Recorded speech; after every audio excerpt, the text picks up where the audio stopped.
Brushing విషయంలో చూస్తే ఎలాంటి ఎలాంటి బ్రష్‌ని యూజ్ చేయాలంటారు? కొన్ని కొన్ని హార్డ్‌గా ఉంటాయి.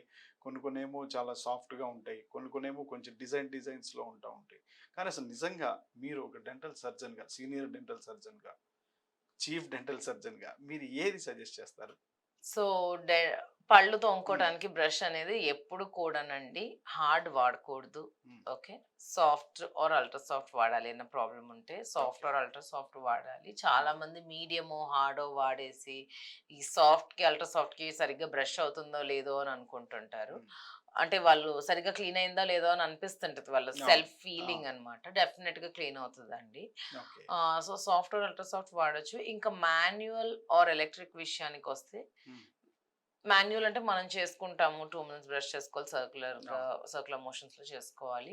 వేరేస్ ఎలక్ట్రిక్ టూత్ బ్రష్ వస్తే అదే హ్మ్. రొటేట్ అవుతదండి. ఓకే. ఎలక్ట్రిక్ టూత్ బ్రష్ మనం స్విచ్ ఆన్ చేస్తే అదే రొటేట్ అవుతది. ఓకే. సో, కొంతమంది ఇలా చేసుకోవడానికి ఏదైనా ఆర్థరైటిస్ ఉన్నోళ్ళో, హ్మ్. రుమటోయిడ్ ఆర్థరైటిస్ ఉన్నోళ్ళో, మొబిలిటీ, డెక్స్టిలిటీ ఇంకొంతమంది బద్ధకం లేనోళ్ళో ఉన్నోళ్ళు కూడా ఉన్నారులెండి మేడం.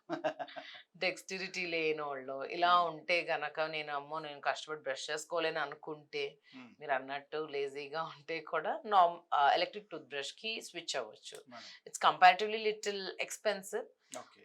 బట్ కానీ అది బానే ప్లాక్ రిమూవ్ చేస్తదండి. సర్కులర్ మోషన్స్ తిరుగుతది కాబట్టి. బట్ యూ మస్ట్ కాన్సంట్రేట్ అన్ని పళ్ళు సరిగ్గా బ్రష్ చేసుకోవాలి ఎలక్ట్రిక్ టూత్ బ్రష్ అయినా ఓకే. కూడా. కానీ మాన్యువల్ అయినా, ఎలక్ట్రిక్ అయినా మీరు డిసైడ్ చేసుకోండి మీకేది ఓకే. సూటబుల్. కానీ ఆ ఎలక్ట్రిక్ దాని వల్ల ఆహ్, టూత్‌కి ఎక్కడ కూడా ఎలాంటి కొంత డ్యామేజ్ జరిగే పరిస్థితులే ఉండవా మేడం? లేదండి. అంత ఓకే. ఇదేముండదు. జస్ట్ చిన్న ప్రెషర్‌తో ఆసిలేట్ అవుతూ ఉంటుంది.